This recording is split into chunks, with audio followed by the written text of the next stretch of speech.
500 கோடி ரூபாய் படம் எடுத்த ஒரு படம் சாதாரணமாக வருது. இதுக்கு சோசியல் மீடியாவில் கத்துற ஒரு இயக்குநர்களோ பெரிய நடிகர்களோ யாருமே இல்லை. ஒரு சிலர் மட்டும் கண்டனத்தை தெரிவிச்சிருக்காங்க. அதுக்கப்புறம் ஒரு 4 நாள் கடந்து கருணாஸ் கிட்ட ஒரு பேட்டி கேட்குறாங்க. அவர் சொல்றாரு, சார் என் படம் கூட ரிலீஸ் ஆகுனா கண்டென்ட் வருதுன்னு. இவரெல்லாம் நடிகர் சங்கத்தில் பதவியில் உட்காந்து ஒரு ஒரு பொறுப்புள்ள ஒரு பேச்சாது. இது வரைக்கும் ஒரு நாள் இதுக்காக எதிர்த்து எந்த சங்கமான உண்ணாவிரதம் இருந்திருக்கா? ஒரு சங்கம் சொல்லுங்க. இத்தனை பத்திரிகையாளர் இருக்கிறீங்களே, இத்தனை பேர் நீங்க இருக்கீங்களா, இத்தனை பேர் யாரா ஃபுல் படம் கண்டிச்சிருக்கீங்களா? இதையெல்லாம் வேதனையோடு. ஹீரோ கண்டுக்கல யார் சொன்னது? முதல் கடிதமே அவர் அமைச்சிருக்காரு. யார் சொல்லன்றது? ஹீரோ வந்து முதல் கடிதமே அவர் அமைச்சிருக்காரு. யார் சொன்னது? எது லேட்டானா எப்போ அமைச்சாரு? அவர் டைமோடு பாருங்க. சோசியல் மீடியாவில் அனௌன்ஸ் பண்ண உடனே முதல் மீட்டிங் பெப்சியோட நடக்குது. பெப்சி மீட்டிங் போறதுக்கு முன்னாடியே விஜய் அவர்கள் அவருடைய கடிதத்தில் இமிடியேட்டா கமிஷன் ஆஃபீஸ் கம்ப்ளைண்ட் கொடுக்குறாரு. ரெக்கார்ட்ல பாருங்க, ரெக்கார்ட்ல காமிங்க. நான் சொல்றேன் உங்களுக்கு. ப்ரொடியூசர் கவுன்சில் போட்டது 3 நாளைக்கு அப்புறம் முதல் மீட்டிங் போட்டது நடப்பு சங்கம். உடனடியாக சோசியல் மீடியால நீங்க கேட்டது வரவேற்கும் பிரதர். நீங்க தயாரிப்பாளர் சங்கத்தில் கேட்டீங்களா? என்னைக்கு மீட்டிங் போட்டாங்க?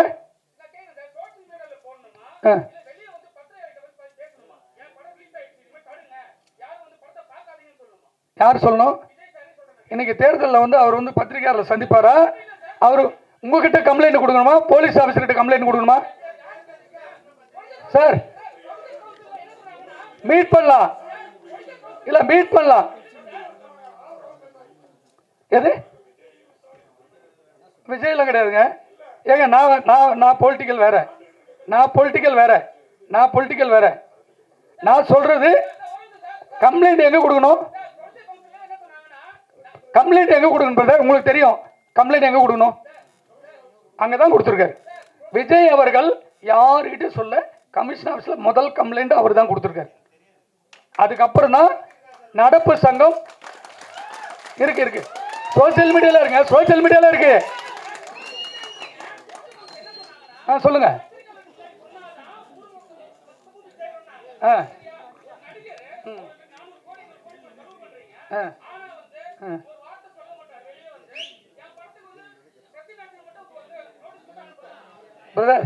பிரதர் உங்களுக்கு ரெக்வஸ்ட் சொல்ற பர்சனல் வேற. அவருடைய ஃபுல் படத்தை ஒரு தயாரிப்பாளர் கம்ப்ளைண்ட் கொடுக்குறாரு. நடிகர் முதலியே கம்ப்ளைண்ட் போட்டு இந்த படம் லீக் அவுட் ஆயிடுன்னு கமிஷன் ஆஃபீஸர் கொடுக்குறாரு. தயாரிப்பாளர்கள் கொடுக்குறாங்க. இதை நாம் ஒட்டுமொத்த இண்டஸ்ட்ரி சேர்ந்து தான். நான் தான் சொல்றேன், ப்ரெஸ் எங்க இருக்கு? தனியாவா இருக்கு? சினிமா குடும்பம் தானே. நாம் ஒன்னா சேர்ந்து இதை கண்டனம் தெரிவிச்சிருக்கணும். நம்ம தெரிவிக்கல, நம்ம மேல தப்பு இருக்குல்ல. விஜய் விட்டுருங்க, டெய்லி ரிலீஸ் ஆகிற படம்.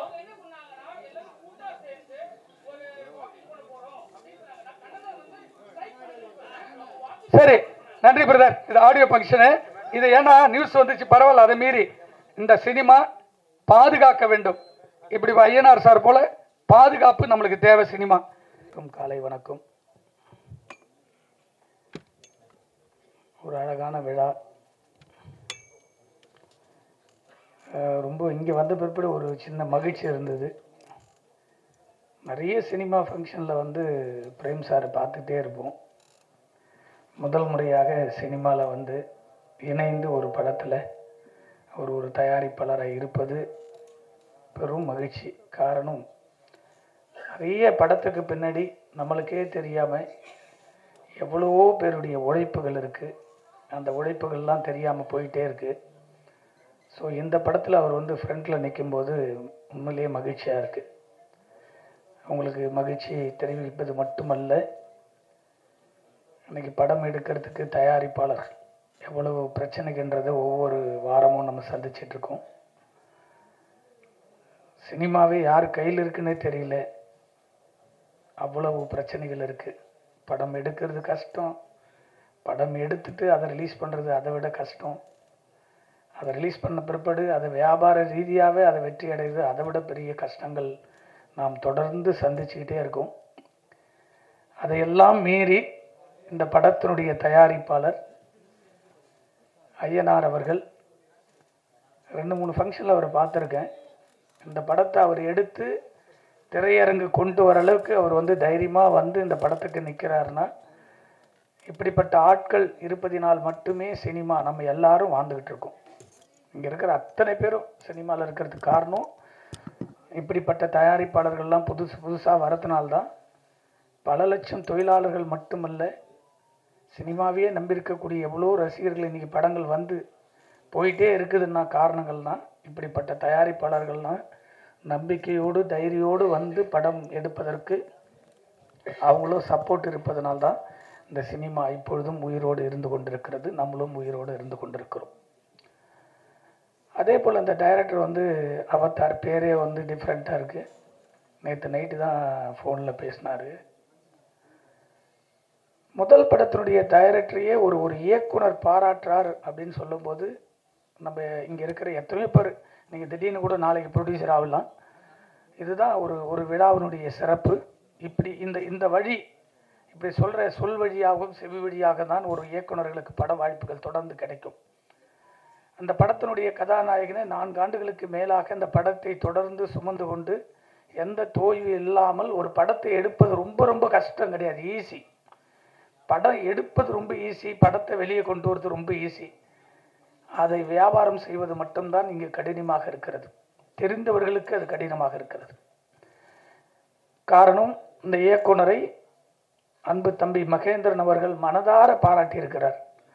அவ்வளோ ஒரு இயக்குனர் இருந்தால் மட்டும்தான் அந்த படம் வந்து வெளியே வருங்க. ஒரு இயக்குனர் ஒரு தயாரிப்பாளரோடு இணைந்து இருந்தால் அது எவ்வளவு ஒரு சுமையாக இருந்தாலும் அந்த படம் ஈஸியாக வந்து திரையரங்குக்கு வரும், மக்கள்கிட்ட போய் சேரும். அது முதல் படைப்பிலேயே அவதார் அவர்கள் இந்த படத்தில் வந்து பேர் எடுத்துருக்குது. கண்டிப்பாக அவருக்கு வந்து ஒரு பெரிய நம்ம கைத்தட்டு கொடுக்கணும். ஏன்னா அவ்வளோ பெரிய உழைப்பு. நான் காலையில் வந்ததுலேருந்து பார்க்குறேன். அவர் எந்த ஒரு பந்தாலாம் இல்லை. ஃபஸ்ட்டு படம் பண்ணுற டைரக்டர்லாம் பார்த்தீங்கன்னா கதை சொல்லி ஆஃபீஸ் போட்டு விட்டுன்னு எவ்வளோ நடக்குதுன்றது பார்க்குறோம் கண்ணுக்கு முன்னாடி.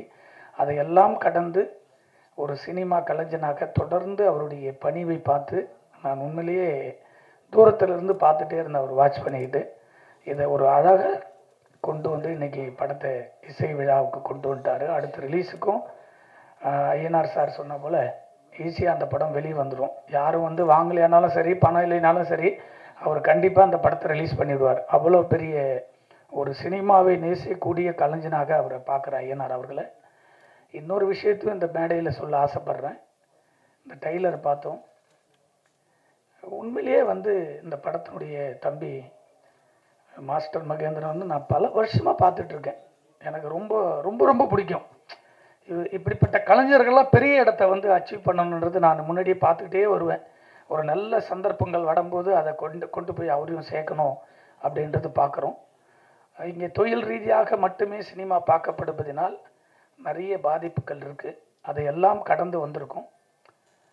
இந்த படத்தில் ஒரு கேரக்டர் நடிச்சிருக்காருன்னு பார்த்தேன், சொன்னாங்க வரும்போதே. ஆனால் அவர் அந்த சாங்கில் வந்து அவ்வளோ அழகாக அந்த பர்ஃபார்மன்ஸ், அந்த டான்ஸ்லாம் பார்த்தேன். ஏதோ நடிக்க தெரியாது, சும்மா ஏதோ பணம் கொடுத்துருக்காரு, நடிக்க வச்சுருப்பாங்கன்னு பார்த்தேன். ரொம்ப அழகாக அதில் நடிச்சிருக்காரு. நீங்கள் சினிமாவில் போடுற முதலீடு உங்களுடைய நடிப்பு இதுதாங்க. இங்கே பல கோடி விட்டு தான் ஒரு இடத்த அச்சீவ்மெண்ட் பண்ண முடியும். எவ்வளோ பெரிய ஆளாக இருந்தாலும், அது தயாரிப்பாளராக இருந்தாலும் சரி, நடிகர்களாக இருந்தாலும் சரி, பெரிய இயக்குநர்களும் தான் நினச்ச கதையை எடுக்கணும்னா அவங்களும் உள்ளே வந்து போட்டால் தான். ஒரே இடத்துல வெற்றி கிடைக்காது, பல இடங்களை கடந்து வந்தால் தான் அந்த வெற்றியை நம்ம அடைய முடியும். இந்த படத்தில் கண்டிப்பாக ஒரு நடிகனாக நீங்கள் கவனம் செலுத்துனீங்கன்னா கண்டிப்பாக உங்களுக்கு ஒரு நல்ல லைஃப் இருக்குது, நடிப்புக்கான லைஃப் இருக்குது. இந்த தம்பியுடைய உழைப்பு பார்த்தீங்கன்னா, அந்த பாட்டில் எடுத்து அடிக்கிறதுக்கு நம்ம ஒரு 4 நாள் ஷூட்டிங் எடுக்கணுங்க, நடிக்க முடியாது, வரமாட்டாங்க. ஆனால் அதெல்லாம் வந்து அந்த ஷாட்டில் தம்பி பார்க்கும்போது உண்மையில் லைவாக பண்ணியிருக்காப்புல. உண்மையிலேயே கண்டிப்பாக உனக்கான இடம் கண்டிப்பாக வரும் தம்பி, அதில் எந்த மாற்ற கருத்து. யாருமே யாரையும் தடுக்க முடியாது. சினிமா பொறுத்த வரைக்கும் ஒரே நைட்டு தான், வானத்திலேருந்து கொட்டுற மழை போல தான். அது யார் மழை வேணாலும் சில்லும் கொட்டலாம், அது ஐஸ் மையா கொட்டினா கூட கொட்டலாம். அதுபோல் உனக்கான இடம் கண்டிப்பாக தமிழ் சினிமாவில் இருக்குது. பல இதில் பார்க்கும்போதெல்லாம் நான் ரொம்ப நாளுக்கு முன்னாடி சந்தித்த நண்பர்கள் தான் பார்க்குறேன். மாஸ்டர் சொல்ல தேவையில்லை, பாலகுமரன் அவர்கள் ஒரு அழகான சாங்கு எடுக்கணும்னா அவர் போல் ஷார்ட் கம்போஸ் பார்க்க முடியாது. என்னுடைய முதல் படத்துலேயே எனக்கு பிடிச்சா போல் 2 சாங் எடுத்து கொடுத்தாரு. அப்படி ஒரு மாஸ்டர். அவர் பேசவே மாட்டார், ஆனால் அப்படிப்பட்ட ஒரு கலைஞன் அவர். இப்படியெல்லாம் இருக்கிறதுனால தான் சினிமாவில் அங்கங்கே அட்டி பூத்தாப்பில் ஒரு படங்களை நம்ம பார்க்குறோம். அதே போல் இந்த படத்தினுடைய கவிஞர் இருக்கார் கருணாநிதி அவர்கள். அவர்லாம் வரிகள் அப்படி எழுதுவார். கரெக்டான படங்கள், பெரிய படங்கள் அமையலை. அப்படிப்பட்ட ஒரு என்னது கடவுளை விட உயர்வாக சொல்லி ஒரு பாட்டு எழுதினார் என்னுடைய படத்தில் அம்மாவுக்காக. அப்படிப்பட்ட கவிஞர் அவர் கருணாநிதி அவர்கள். இந்த படத்தில் இதில் வெற்றி கூட்டணியில் அவங்களாம் இருக்கிறாங்க. அதே போல் ஒரு சாங் பாடியிருக்காங்க நமிதா அவர்கள். நானே நடிச்சிருப்பாங்கன்னு பார்த்தேன். பாட்டு எழுதியிருக்கு, பாடியிருக்காங்க. மகிழ்ச்சியாக இருக்குது. இந்த படத்தினுடைய இசையே அச்சு அவர்கள். எனக்கு இந்த கஜானான்ற ஒரு படத்தில் தான் அவர் முதல் முறையாக பார்க்குறேன். அவருடைய ஒரு சாங் போட்டு கொடுத்தாரு. இந்த சாங் பார்த்தேன், எனக்கு ரொம்ப லிரிக் வீடியோவோட ஒரு சாங் அனுப்பிச்சி விட்டாங்க. அந்த சாங் பார்த்துட்டு ஒரு பெரிய இசையமைப்பாளராக வர வேண்டிய ஒரு ஆச்சு. ஏன் அப்படி பெரிய படங்கள்லாம் அந்த படத்தை பார்த்தோன்னே சொன்னேன், கண்டிப்பாக அந்த படம் பெரிய ஹிட் ஆகும் அப்படின்னு எதிர்பார்த்தோம். அந்த படத்தில் அவருடைய பாடல்கள், அந்த ஆர்ஆர்லாம் ரொம்ப அழகாக அந்த படத்தில் பண்ணியிருப்பார்.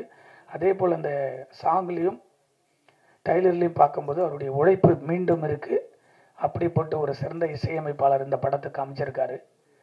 இதையெல்லாம் கடந்து ஒரு இயக்குனருக்குள்ள ஒரு அழகான, எவ்வளோ பெரிய கதைகள் செதுக்கினாலும் ஒரு வில்லன் தேவை. நம்மளுடைய அன்பு நம்பர் ஜீவாவை, நான் ஜீவா எப்பவுமே காமெடியாக தான் பார்த்துட்டே இருப்பேன். இந்த படத்தில் பெரிய வில்லன் ஆகிட்டாவில். ஜீவாவை இனிமேல் பிடிக்கவே முடியாது. வாழ்த்துக்கள் ஜீவா. அதே போல் இந்த படத்தில் நடிச்சிருக்கிற டெக்னீஷியன், கேமராமேன் அனைவருக்கும் நன்றி சொல்லி, கரை நாளைக்கு கரைன்னு ஒரு படம் ஃபங்க்ஷன் இருக்குது. திடீர்னு இந்த படத்தினுடைய டைட்டில் கூட என்கிட்ட சொல்லலை நேற்று நைட்டு. இதுதாங்க இங்கே எங்கே போர் உருவாகுது அப்படின்னு சொன்னால், நாட்டில் வறுமை கோட்டு கீழும் வறுமை கோட்டுக்கு மேலும் தான் போர் உருவாகிறது. ஒரு தயாரிப்பாளர், சிறுபட தயாரிப்பாளர்கள் மட்டும்தான் தமிழ் சினிமாவை சொந்த பணம் எடுத்துகிட்டு பல வீடுகளுக்கு படம் முடிஞ்சு நினைப்போம், முடியாது. அந்த டைமில் ஒரு வீடு விற்பாங்க. சரி, அதை முடிச்சுட்டு கடந்து வந்துடும் நினைக்கிறோம். சில டைரக்டரால் பட்ஜெட்டில் பண்ண முடியலன்னா வீட்டில் இருந்து அப்போ தான் ஒரு 50 பவுன் எடுத்து போய் பேங்க்கில் வைப்பாங்க. அதுக்கப்புறம் அதுவும் முடியாது, வேறு என்னடா பண்ணுறது, இன்னொரு 20 லட்சம் ரூபா இந்த படத்தை ரிலீஸ் பண்ணிடலாம், சின்ன படத்தை தேட்டர் கொண்டு வருவான்னு அப்போ தான் போய் முதல் முறையாக ஒரு கடன் வாங்குவாங்க. அந்த கடன் 20 லட்சம் ரூபாய்க்கு 40 லட்சம் ஆகும்ல, 1 கோடி ஆகும். அதை அடைக்கிறதுக்கு கூட அந்த படத்துலேருந்து வருமானம் வராது. அப்படி சிறு படங்களை, நீ உட்கார்ந்துருக்க அத்தனை பேர் பிரஸ்காரர் இருக்காங்க, இவங்கெல்லாம் நம்மெல்லாம் இங்கே வாழறதுக்கு காரணமே இது போல் சிறு படங்கள் இருப்பதினால் மட்டுமே நம்ம வாழ்ந்துக்கிட்டு இருக்கோம். ஏன் இதை சொல்ல வந்தேன்னா, அந்த கரை டைட்டில், ஒரு படைப்பாளி எவ்வளோ அளவுக்கு அந்த கதையை நேசிக்கும் போது அந்த டைட்டிலை யோசித்து இந்த படத்துக்கு இந்த டைட்டில் தான் வரணும் அப்படின்னு யோசித்து தான் ஒரு இயக்குனர் இந்த டைட்டில் வச்சிருப்பார். ஒரு தயாரிப்பாளர் சங்கத்தில் பதிவு செய்யப்பட்ட டைட்டில், அதே பேரில் இன்னொரு பேர் வருது, தனுஷ் நடிக்கிறார். நான் ரொம்ப பேசக்கூடாதுன்னு பார்க்குறேன் அதை பற்றி, ஆனால் இருந்தாலும் ஒரு சராசரி ஒரு தயாரிப்பாளராக நான் பேச வேண்டிய கடமையில் இங்கே இருக்கேன். காரணம், ஒரு முற்போக்கு சிந்தையோடு தயாரிப்பாளர் சங்கம் என்பது தமிழ் சினிமாவில் ஒரு மாற்றத்தை உருவாக்கக்கூடிய ஒரு இடத்தில் இருப்பது தான் ஒரு சங்கத்தினுடைய அழகு. அந்த சங்கத்தின் அழகை அப்படி அழகாக உருவாக்க வேண்டும், ஒரு தயாரிப்பாளர்களுக்கு பாதுகாப்பாக இருக்க வேண்டும் என்பதற்காக தான் ஒரு நிர்வாகிகளை கொண்டு நம்ம அமர வச்சு எல்லா தயாரிப்பாளர்களுக்கும் ஒரு பாதுகாப்பாக இருப்பாங்க. புதுசாக வர தயாரிப்பாளர் எதுக்கு மெம்பர் ஆகிறோம்? நான் படையெடுக்கிறேன், எனக்கு எதனா பிரச்சனை நிற்பாங்க, நான் படையெடுக்கிறேன், எனக்கு வழிகாட்டுவாங்க, இந்த படத்துக்கு தொழில் ரீதியாக பாதிப்புனா எங்களுக்கு முன்னாடி நிற்பாங்க, பட ரிலீஸில் பிரச்சனை நிற்பாங்கன்றதுக்காக தான் ஒரு சங்கம். அந்த சங்கத்திற்கு நாம் இணைந்து அதில் உறுப்பினர் ஆகிறோம். ஒரு டைலர் சென்சார் பண்ணிட்டாங்க, படத்துக்கும் சென்சார் போயிடுச்சு. சென்சார் போர்டு 2 டைட்டில் எப்படி டைட்டில் கொடுப்பாங்க? ஒரு 5 ஆண்டுகள் முடிஞ்சால் கூட நம்ம பைலா பிரகாரம் திரும்ப அந்த டைட்டிலை வேற ஆள் யூஸ் பண்ணிக்கலாம். ஆனால் ஒரே டைமில் 2 டைட்டில், ஒரு சராசரி ஒரு சாதாரண விஷயத்தை சரி செய்யக்கூடிய ஒரு தயாரிப்பாளர் சங்கம் இங்கதான் மேல் மக்கள் கீழ் மக்கள் என்ற போல பிரிவினை உருவாக்குறார்கள். தொடர்ந்து சொந்த பணம் போட்டு தயாரிக்கிற தயாரிப்பாளர்களுக்கு இங்கு பாதுகாப்பு இல்லை. ஒரு சங்கம் எப்படி பாதுகாப்பு இருக்கணும்னா, படம் எடுத்ததுல இருந்து படத்தை முடிச்சு வெளியே கொண்டு வர வரைக்கும் அந்த தயாரிப்பாளர்களுக்கு அரணாகவும் பாதுகாப்பாகவும் இருப்பதுதான் ஒரு தயாரிப்பாளர் சங்கத்தினுடைய கடமை. இந்த தயாரிப்பாளர் சங்கத்தை மட்டும்தான் ஒட்டுமொத்த சினிமாவையும் நம்ம வழி நடத்துறோம். அந்த சங்கமே ஒரு சாதாரண டைட்டில், இந்த டைட்டில் மட்டும் இல்லை, பல டைட்டில்கள் இதே பிரச்சனை வருது. எனக்கு ஷாக்காக இருந்தீங்க உட்காந்த கரை அப்படின்னு ஷாக் ஆகிடுச்சு. நாளைக்கு 31 படம் ரிலீஸ் ஆக போகுது. பாதிப்பு எங்கே வருது? ஒரு தயாரிப்பாளர் சிறு படத்துக்கு எந்த படமே சோசியல் மீடியாவில் தட்டினா எந்த படம் வரும்? நாளைக்கு படம் ரிலீஸுக்கு அப்புறம் நீங்கள் சோசியல் மீடியாவில் தட்டினீங்கன்னா திருமலை பேசியிருக்காரு டைரக்டர் அப்படின்னு போட்டிங்கன்னா தான் கரை வரும். நீங்கள் கரைன்னு போட்டிங்கன்னா தனுஷ் படத்துக்கு போய்டும் நேராக. இந்த படத்தினுடைய லிஸ்ட்டே வராது யூடியூப்பில் தட்டினா. ஆரி வந்திருக்காரு, இப்படி சிறு படத்தை ஊக்குவிச்சு வந்து இவர் பேர் போட்டால் தான் அந்த படத்துக்கு வரும். நீங்கள் கரண் போட்டு எந்த படத்துக்கு வரும்? நேராக தனுஷ் படத்துக்கு தான் போடும். சோசியல் மீடியாவில் உனக்கு 5 டேஸ்க்கு அப்புறம் செக் பண்ணி பாருங்கள் நாளையிலேருந்து. அப்போ ஒரு டைட்டில் வந்து ஒரு பாதுகாப்பு, ஒரு கதைக்கு எவ்வளோ முக்கியம்.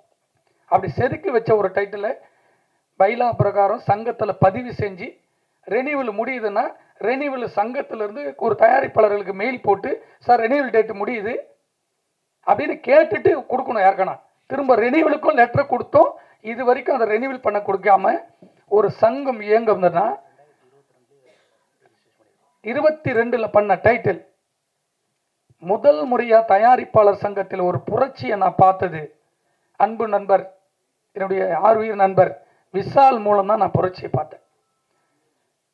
ஒரே ஒரு தலைவராக பதவி ஏற்றுக்கின 10 நாள்ல எந்த சங்கமானாரு சினிமா வழி நடத்துறது இங்குதான் உட்கார்ந்து 6 மாசத்துல அவ்வளவு திட்டங்களை போட்டு யாருக்கிட்ட நம்ம பிச்சை எடுக்கக்கூடாது. படம் எடுக்கிற தயாரிப்பாளர்கள் படத்தை நம்பி நடிச்சிருக்க கலைஞர்களுக்கு அந்த படம் கிராண்டா வெளியே வரணும். கியூபில் போய் கண்டென்ட் கொடுத்துட்டு எங்க நிற்கிறோம்? அவங்களுக்காக 4 மணி நேரம் டைம் சொல்லுவாங்க ஒரு படத்தை பார்க்கறதுக்கு ஃபர்ஸ்ட் காப்பிக்கு. அவ்வளவுக்கு கொடுமைகளை சரி செஞ்சது விஷால் அவர்கள் மட்டுமே. அதன் பிறகு 5 ஆண்டுகள் ஒவ்வொரு தயாரிப்பாளர்களும் 200 கம்ப்ளைண்ட் இருக்கு தயாரிப்பாளர் சங்கத்தில். 10 வருஷம் தயாரிப்பாளர் சங்கத்தை மாற்ற முடியாதுன்றதுக்காக தான் இயக்குனர் சங்கத்திலிருந்து 10 ஆண்டுகளுக்கு மேலாக தொடர்ந்து பதவியில் இருந்து தவறு எங்க நடக்குதோ ஒரே நாள் அங்க மாற்றத்தை உருவாக்கணும். அதை கடந்து வந்து எங்கடா சரி செய்ய வேண்டிய இடம்னு பார்த்தா திரையரங்குக்கு போனா பிரச்சனை, கியூபுக்கு போனா பிரச்சனை, படம் மல்டிபிளக்ஸ் தியேட்டருக்கு போனா பிரச்சனை, எங்க போனாலும் பிரச்சனை. சரி செய்ய வேண்டிய இடம் தயாரிப்பாளர் சங்கம். அந்த சங்கமே 5 சங்கமா பிரிஞ்சு போச்சு. பிரிஞ்சு போனாலும் பரவாயில்ல, ஒரு தயாரிப்பாளர்களுக்கு பிரச்சனை ஒன்னா நின்று குரல் கொடுத்து அந்த படத்துக்கு வந்து நிக்கணும்ல. சிறு படம் அட்லீஸ்ட் ஒரு 5 பேரும் ஒரு மாசம் தேர்தலுக்காக வீட்டை குடும்பத்தை உட்காந்து ஓட்டு கேட்டீங்களா? எதுக்காக? இங்க தயாரிப்பாளர்களுக்கு 2 பேர் சங்கத்துல இருந்து ஒரு பொக்கை எடுத்துட்டு வந்து கொடுத்து ஒரு தயாரிப்பாளரை வாழ்த்தணும். அதுக்குதான் ஒரு சங்கம். அதை கூட செய்யறதுக்கு முடியலன்னா எதுக்கு நீங்க எல்லாம் பதவியில் இருக்கீங்க? பதவி எதுக்காக? மன வருத்தம். ஒரு வாரத்திலிருந்து நம்ம ரொம்ப மன உளைச்சல் இருந்தேன். நாங்க சினிமாவை நம்பி மட்டுமே வாழ்ந்துட்டு இருக்கக்கூடிய ஒரு கலைஞர். எல்லாரும் போராளி உருவாக மாட்டான், 1000 பேர்ல ஒரு ஆள் தான் போராளி உருவாகுவாங்க. அப்படி தொடர்ந்து தொடர்ந்து சினிமாவை வழி நடத்த வேண்டும் என்று பல முறை போர்க்குணம் கொடுத்துரும். இன்னைக்கு தயாரிப்பாளர் சங்கத்தில் 100 ரூபாய் இல்லை, கோடி கோடியா ஐநார் சார் சொன்னார், சார் இப்போ கூட ஒரு படம் ஷூட்டிங் ஒரு 5 லட்சம். இப்படிப்பட்ட தயாரிப்பாளர்கள் நீங்க பாதுகாத்து பாருங்க. 1000 தயாரிப்பாளர் சினிமாவுக்கு படையெடுக்கிறதுக்கு வருவாங்க. அப்பதான் மகேந்திர போல ஜீவா போல புது புது இயக்குனர்கள் உருவாக முடியும், நடிகர்கள் உருவாக முடியும். எப்படி வருவாங்க? இப்படி ஒரு பாதுகாப்பே இல்லைன்னா பயந்துட்டு தான் ஓடுவாங்க. அந்த 5 நாளுக்கு முன்னாடி ஒரு பேட்டி பார்க்குறேங்க. ஒரு கண்டென்ட் ஜனநாயகம் படத்துக்கு ஒரு எடிட்டிங் ரூம்ல இருந்து போது ஒரு தயாரிப்பாளர் சங்கத்தில் உட்கார்ந்து ஒட்டுமொத்த நிர்வாகிகளும் உட்கார்ந்து ஒரு கண்டனத்தை இம்மிடியட்டா கண்டனத்தை தெரிவிச்சு ஒரு 100 பேர் ஒன்னா சேர்ந்து ஊர்வலமா போய் கமிஷனரை பார்த்து கம்ப்ளைண்ட் கொடுக்கறதுக்கு கூட ஒரு ஆள் இல்லைங்க இந்த தமிழ் சினிமாவில். இதுக்கெல்லாம் ஒரு சங்கம் ஒரு வீடியோ போட்டு பதிவு போடுறோம். ஒரு சங்கத்துக்கு எவ்வளவு 500 கோடி ரூபாய் படம் எடுத்த ஒரு படம் சாதாரணமா வருது. இதுக்கு சோசியல் மீடியாவில் கத்துற ஒரு இயக்குனர்களோ பெரிய நடிகர்களோ யாருமே இல்லை. ஒரு சிலர் மட்டும் கண்டனத்தை தெரிவிச்சிருக்காங்க. அதுக்கப்புறம் ஒரு 4 நாள் கடந்து கருணாஸ் கிட்ட ஒரு பேட்டி கேட்குறாங்க. அவர் சொல்றாரு, சார் என் படம் கூட ரிலீஸ் ஆகுனா கண்டென்ட் வருதுன்னு. இவரெல்லாம் நடிகர் சங்கத்தில் பதவியில் உட்காந்து ஒரு ஒரு பொறுப்புள்ள ஒரு பேச்சாது மனம் அவ்வளோ அவ்வளோ வருத்தம் இருந்துங்க. ஒரு நடிகர் சங்கத்தில் பொருட்கள் ஒரு படம் ரிலீஸ் ஆயிருக்கு சார், எல்லா படம் வருது, எல்லா படம் வந்தது, என் படத்துக்கு மட்டும் தான் கமிஷனர் 3 டைம் பார்த்தோம். இன்னைக்கு வரைக்கும் கோர்ட்டில் கேஸ் நடத்துகிறேன். படம் ரிலீஸ் ஆகிற அன்னைக்கு நைட்டு அடுத்த நாள் மொத்த படமும் ரிலீஸ் ஆகுது. எத்தனை தயாரிப்பாளர் எத்தனை சங்கம் வந்து பாதுகாப்புக்கு நின்று இருக்கு சொல்லுங்க பார்க்கலாம். தமிழ்நாட்டில் தவிர வேற எங்கன்னா ஒரு படம் ரிலீஸ் ஆகி கண்டென்ட் வெளியே வந்திருக்குன்னு எந்த மாநிலத்தில் சொல்லுங்க பார்க்கலாம். அப்ப தமிழ்நாடு என்ன எந்த நிலைமையில் நிற்கிற சினிமாவுக்கு பாதுகாப்பு? ஒரு தயாரிப்பாளர்களுக்கு பாதுகாப்பு கொடுக்க வேண்டிய தமிழ்நாட்டினுடைய காவல்துறையும் அரசாங்கமும் தமிழ்நாடு தவிர ஒரு கண்டென்ட் ஒரு படத்தை ஒரு ஆந்திர மாநிலத்திலோ கர்நாடகாலையோ கேரளாலையோ பாம்பேலையோ ஒரு மாநிலத்தில் ரிலீஸ் பண்ண சொல்லுங்க பார்க்கலாம். இதை கூட தடுக்க முடியாம நம்மெல்லாம் வந்து பல கோடிகளை போட்டு எல்லாம் படத்தை எடுத்து வச்சுட்டு வாரம் ஆடியோ ஃபங்க்ஷன். எவ்வளவு வேதனைகள். சாதாரணமாக படம் வருதுங்க. படம் இன்னைக்கு ரிலீஸ் ஈவினிங் எல்லா சோசியல் மீடியாவில் வருது, ஃபுல் படம் வருது. ஏன் தடுக்க முடியாது? கர்நாடகாவில் ஒரு ஃப்ரேம் நீங்க விட்டு பாரு பார்க்கலாம், வெளியே வர முடியாது. குண்டா சொத்து கூட வெளியே வர முடியாது. கரெக்ஷன் போலீஸ் நினைச்சா ஒரே நாள் கண்டுபிடிக்க முடியலாம். குறைஞ்சது தனிப்பட்ட ஒரு மனிதனாக ரொமான்ஸ்னு ஒரு படம் ரிலீஸ் ஆகுது, ஈவினிங் கண்டென்ட் வருது, நேராக உண்ணாதவரும் உட்கார போய் கமிஷன் உட்கார்ந்த பிற்பாடு சார் 31 நாள் என்கொயரி, தயாரிப்பாளரை மட்டுமே கேள்வி கேட்குறாங்க. எத்தனை கோடி படம் போட்டீங்க, எப்போ போட்டீங்க, என்ன பண்ணீங்க, எப்படி கண்டென்ட் போச்சுன்னு. ஏன்டா கண்டென்ட் இந்த சோசியல் மீடியாவில் இந்த சைட்டில் ஃபுல் படத்தை போடுறான். ஏன் படம் மட்டும் இல்லைங்க, வாரம் ரிலீஸ் ஆகிற எல்லா படம் வருது. ரஜினி சார் படம், கமல் சார் படம், எல்லா படம் வருது. அதை தடுப்பது யாருடைய கடமை? இது வரைக்கும் ஒரு நாள் இதுக்காக எதிர்த்து எந்த சங்கமான உண்ணாவிரதம் இருந்திருக்கா? ஒரு சங்கம் சொல்லுங்க. இத்தனை பத்திரிகையாளர் இருக்கிறீங்களே, இத்தனை பேர் நீங்க இருக்கீங்களா, இத்தனை பேர் யாரா ஃபுல் படம் கண்டிச்சிருக்கீங்களா? இதையெல்லாம் வேதனையோடு ஹீரோ கண்டுக்கல யார் சொன்னது? முதல் கடிதமே அவர் அமைச்சிருக்காரு. யார் சொல்லன்றது? ஹீரோ வந்து முதல் கடிதமே அவர் அமைச்சிருக்காரு. யார் சொன்னது? எது லேட்டானா எப்போ அமைச்சாரு? அவர் டைமோடு பாருங்க. சோசியல் மீடியாவில் அனௌன்ஸ் பண்ண உடனே முதல் மீட்டிங் பெப்சியோட நடக்குது. பெப்சி மீட்டிங் போறதுக்கு முன்னாடியே விஜய் அவர்கள் அவருடைய கடிதத்தில் இமிடியேட்டா கமிஷன் ஆஃபீஸ் கம்ப்ளைண்ட் கொடுக்குறாரு. ரெக்கார்ட்ல பாருங்க, ரெக்கார்ட்ல காமிங்க. நான் சொல்றேன் உங்களுக்கு. புடியூசர் கவுன்சில் போட்டது 3 நாளைக்கு அப்புறம் முதல் மீட்டிங் போட்டது நடப்பு சங்கம். உடனடியாக சோசியல் மீடியால நீங்க கேட்டது வரவேற்கும் பிரதர். நீங்க தயாரிப்பாளர் சங்கத்தில் கேட்டீங்களா? என்னைக்கு மீட்டிங் போட்டாங்க?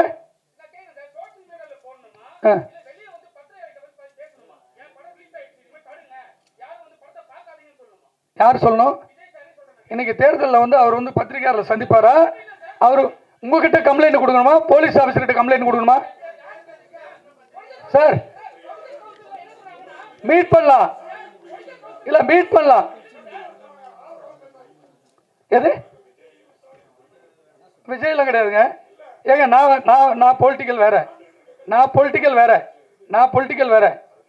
நான் சொல்றது கம்ப்ளைண்ட் எங்க கொடுக்கணும், கம்ப்ளைண்ட் எங்க கொடுக்கணும் பிரதர்? உங்களுக்கு தெரியும் கம்ப்ளைண்ட் எங்க கொடுக்கணும். அங்கதான் கொடுத்துருக்காரு. விஜய் அவர்கள் யாருக்கிட்ட சொல்ல கமிஷன் ஆஃபீஸ்ல முதல் கம்ப்ளைண்ட் அவர் தான் கொடுத்துருக்காரு. அதுக்கப்புறம் தான் நடப்பு சங்கம் இருக்கு. சோசியல் மீடியால இருங்க, சோசியல் மீடியால இருக்கு. சொல்லுங்க.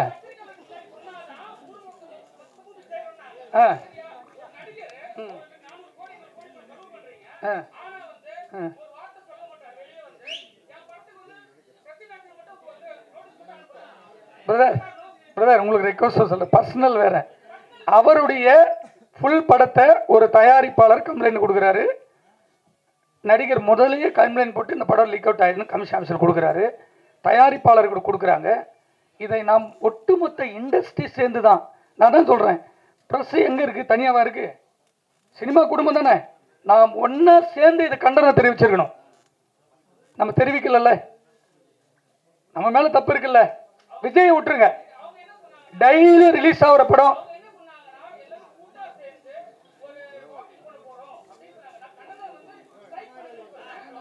சரி. நன்றி பிரதர். இது ஆடியோ ஃபங்க்ஷனு. இது ஏன்னா நியூஸ் வந்துச்சு, பரவாயில்ல. அதை மீறி இந்த சினிமா பாதுகாக்க வேண்டும். இப்படி ஐயனார் சார் போல பாதுகாப்பு நம்மளுக்கு தேவை சினிமா. அப்பதான் நம்ம எல்லாருமே வாழ முடியும். ஒவ்வொரு கண்டென்ட் வேற எந்த மாநிலத்திலும் வரல, உங்களுக்கு தெரியாதே கிடையாது நியூஸ். அது ஏன் நம்ம இன்னைக்கு வரைக்கும் தடுக்கல? தடுப்பதற்கு நாம் அனைவரும் சேர்ந்து ஒரு பெரிய முயற்சி எடுக்க வேண்டும் என்று இங்க இருக்கிற எல்லாருக்கும் நன்றி சொல்ல கடமைப்பட்டிருக்கேன். நன்றி, வணக்கம்.